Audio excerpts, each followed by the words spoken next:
está o Queiroz? Como é que eu vou Por saber que ele não Queiroz, fala? gente? Ele tem um CPF, eu tenho outro. A última vez que eu falei com o Queiroz foi logo após ele fez a cirurgia do câncer, né?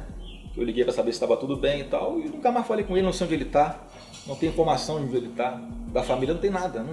Eu não posso ficar sendo cobrado, né, para exigir uma postura dele. Né? Ele tem a vida dele, ele tem os advogados dele, não tem nada a ver comigo.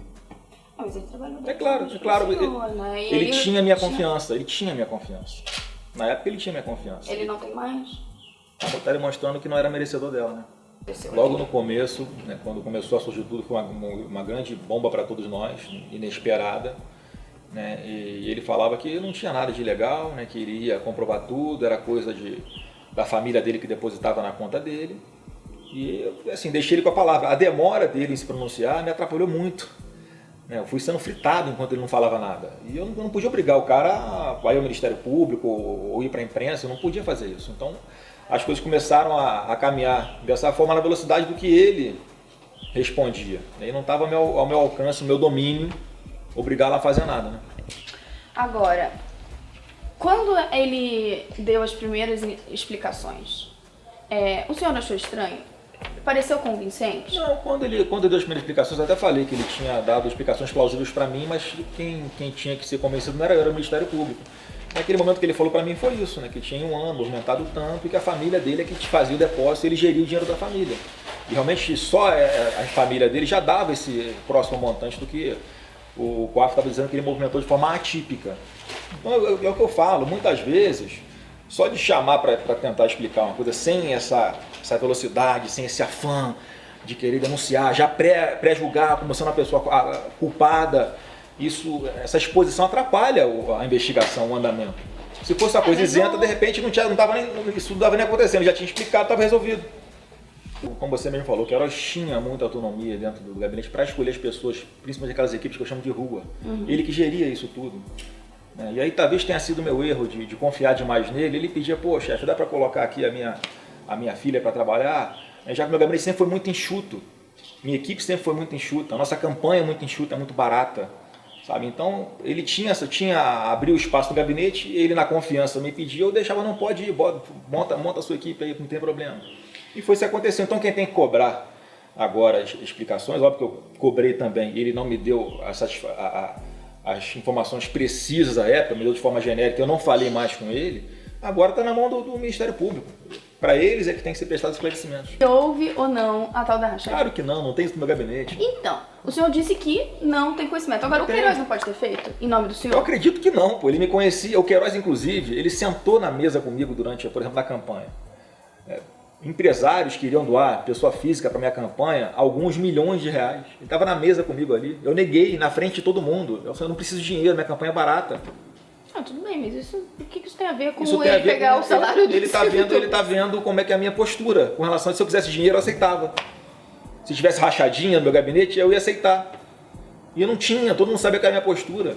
Os fatos que se eu recuso milhões de reais limpinho na minha conta para a campanha para eu usar bonitinho, tem sentido eu querer dinheiro sujo de uma rachadinha, de uma coisa ilícita dentro do meu próprio gabinete? Não faz sentido, sabe? Não tem liga. Essa história de rachadinha não tem liga com o meu histórico, com o histórico do nome Bolsonaro. A gente cansou de recusar dinheiro. Se eu quisesse dinheiro, eu estava rico. Talvez estivesse preso. Mas não quero dinheiro. Não estou na política para ficar rico, para fazer dinheiro. Estou para defender uma coisa que eu acredito.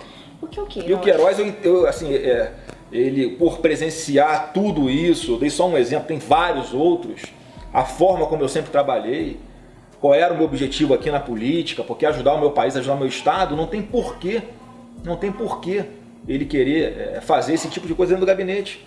E obviamente se tivesse feito, não acredito, se fez, foi completamente sem meu consentimento, senão eu era o primeiro a cortar a cabeça dele. Hoje o senhor acha que foi um erro ter confiado no Queiroz? Eu acho que foi não digo um erro, né?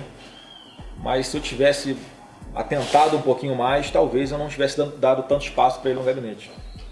Hoje o senhor não faria isso novamente? Hoje no seu gabinete o senhor olha o que está todo mundo fazendo? Claro, eu tenho essa preocupação, porque na verdade é uma grande decepção, né? Uma pessoa que você confia, né, que vai te induzindo ali, conquistando um espaço, né, e você, sem perceber o passar ao longo dos anos, né, quando você olha agora, você consegue enxergar o retrato, mas com o passar do tempo eu não enxergava. Então talvez o meu tenha sido esse, né, de confiar demais nele, sem dúvida. resolveu falar agora, nesse momento? Não, faltou, né, resolvi falar porque as coisas começam a andar no Rio de Janeiro e eu vejo que tem uma grande intenção de algum Ministério Público de me sacanear. De mais uma vez, né, quererem me botar em evidência com coisa que eu não fiz. Então eu estou preferindo me antecipar, conversar com vocês, né, da forma franca, falar, dar alguns detalhes, porque o meu processo lá corre em sigilo de justiça. Só que sempre que vai para o Ministério Público, os caras vazam tudo. Quer dizer, fica eles falando, eu não falo nada. Eu querendo respeitar o judiciário, eles desrespeitam, não acontece nada, e eu respeitando e ficando mal compreendido. Então, só por isso. Mas nesse caso no Rio, primeiro, não era de se esperar que ela avançasse de alguma maneira, porque esse processo está correndo já há um tempo, o senhor fez alguns questionamentos à Justiça, tanto aqui no Supremo quanto na Justiça do Rio, ninguém impediu que o caso corresse, então não era de se esperar que se avançasse? Olha, era de se esperar que se avançasse dentro da lei. Eu sou investigado há quase 1 ano e meio, e até ontem o chefe do MP está falando que eu não era investigado. Se ele quer buscar a verdade ou ele quer me prejudicar? Tá, então, assim, é óbvio que tem que andar, sou a favor de qualquer investigação, sempre tive aberto para prestar quaisquer informações, só que a partir do momento que eu tomo conhecimento do que estão fazendo comigo, quebraram o meu sigilo bancário sem autorização da Justiça. E expõe isso ainda em rede nacional. O chefe do Ministério Público do Rio almoça com jornalista e na noite do mesmo dia está a minha vida privada exposta em rede nacional. Como é que eu me defendo disso? Mas entendeu? aí o senhor está se referindo aos dados do COAF? Sim, na investigação. Pegou meu extrato bancário e foi parar na televisão. E a minha intimidade ninguém respeita, não tem nada para esconder de ninguém não. Agora, você quer que quando você passou no cartão no jantar com seu namorado, saia na televisão? Aonde você foi com a sua família, para onde você viajou, quer que saia na televisão? Você não quer. Não tem nada de ilegal, mas você tem o direito à privacidade. A Constituição preserva isso. Se não fosse tão importante, não estava na Constituição.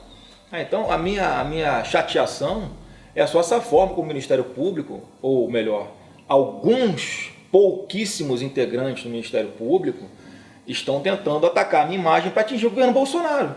Porque, infelizmente, tem militância política em tudo quanto é instituição. No Ministério Público não é diferente. Por que não abrir mão do seu sigilo já bancário, quebraram. do seu sigilo fiscal e mostrar isso aos seus eleitores, às pessoas Eu já fiz isso. Já fui para televisão, já que o Ministério Público vazou tudo. O Procurador-Geral de Justiça pessoalmente vazou as informações do meu processo para a imprensa. Eu tive para a imprensa fazer isso. Eu expliquei passo a passo tudo que diz respeito a mim. Tá aí, tá eternizado, tá nas mídias sociais, tá na internet. Para quem quiser agora, o que acontece? Olha só o raciocínio, vê se faz sentido o que eu vou falar aqui. Como é que o meu extrato bancário tá na televisão se os caras não quebraram o meu sigilo bancário ainda? Para que estão querendo agora pedir autorização para quebrar o meu sigilo? Vocês já quebraram. Eles querem requentar uma informação ilícita que eles conseguiram de uma forma ilegal, inconstitucional. Como eles viram a cagada que eles fizeram, eles agora estão tentando requentar isso, estão tentando dar um verniz de legalidade naquilo que já está contaminado, não tem mais jeito. Não tem outro caminho para essa investigação a não ser ela ser arquivada. E eles sabem disso. É por isso o desespero de eles tentarem justificar, de correrem agora para, nesse momento, requerer a quebra do meu sigilo bancário e fiscal. Se ele já tem informação, por que está pedindo agora? É para tentar esquentar essa informação ilícita. A maior parte do dinheiro vem de onde? Tem que ser. Olha só, eu sempre busquei não ficar dependendo sempre do salário de deputado e agora de senador. Então, tenho a minha empresa, ganho dinheiro com ela, tudo prestadinho, as contas direitinho, para a Receita Federal, declarado no imposto de renda e totalmente compatível com o meu patrimônio. Eu declaro tudo para a Receita, tudo para o fisco, nunca tive problema nenhum. Zero problema, minha vida tá lá bonitinha. Sou obrigado a botar minha declaração de imposto de renda na internet, todo mundo sabe, acompanha. Então não tem nada de errado, é totalmente compatível com o meu patrimônio. Não estou querendo criar uma áurea de que eu tenho alguma relação com esse dinheiro que o Queiroz movimentava lá, não tem nada, zero. A minha vida sempre foi um livro aberto. Como eu falei, eu sou deputado desde os 21 anos de idade, desde 2003 eu sou deputado. As minhas declarações de imposto de renda sempre foram públicas, por obrigação legal, inclusive. Então não tem o que aparecer. Da minha parte não tem nada, é zero. Tudo que as movimentações atípicas que o COAF suspeitou que eu tivesse, eu como depois que o procurador-geral vazou as informações para a imprensa, eu tive que a imprensa também, elas foram esclarecidas na hora. Tudo bonitinho, com documento, escritura de apartamento. Até eu fui acusado de movimentar atipicamente um dinheiro que eu tirei dos meus investimentos no banco, paguei um boleto para quitar o financiamento imobiliário, e isso é movimentação atípica aonde, meu Deus do céu? E eu tenho que ficar explicando na televisão que isso não é movimentação atípica, entendeu? Então, quando tem um sigilo imposto a esse procedimento no Ministério Público, é para evitar essa exposição que está acontecendo comigo, coisa que eu podia explicar em 2 tempos. Não, o Carlos ele bota na rede social a opinião dele, que nem sempre a forma como ele coloca é a mesma do presidente, é a mesma minha, é a mesma de outra pessoa. O meu trabalho lá que eu faço é sempre de buscar fazer o diálogo, fazer a ponte do senador, junto com o líder do governo lá, que é o senador Fernando Bezerra, para chegar até o governo. As demandas que são legítimas, eu também ajudo a levar. Você tem que apagar incêndio que o seu irmão causa? Olha só, eu não busco apagar incêndio. Eu gosto de fazer o meu trabalho da minha forma. Eu não sou de ir para a internet lavar roupa suja. Olha, eu posso falar por mim. Tá? Eu repito, eu gosto de trabalhar as coisas olhando no olho, conversando, sem fazer alarde, sem expor ninguém. E levando para o presidente Bolsonaro a percepção que eu tenho do Senado. O sentimento dos senadores, onde é que está errando, onde é que está acertando, o que pode melhorar. Eu faço esse trabalho de bastidor. Então, nesse sentido, eu acho que eu até acabo evitando incêndios. Não é que eu vou apagar incêndio, eu acabo evitando incêndios. Já conversaram em casa sobre isso? A gente conversa sempre sobre isso. E qual é assim, já falaram, pô, Carlos, você vai postar isso? Como é que seu pai se coloca dentro de casa em relação a isso? Ele tem o Carlos tem aval dele? O Carlos ele é vereador, tem mandato, tem opinião própria. Então ele tem que ser avaliado a opinião individual dele.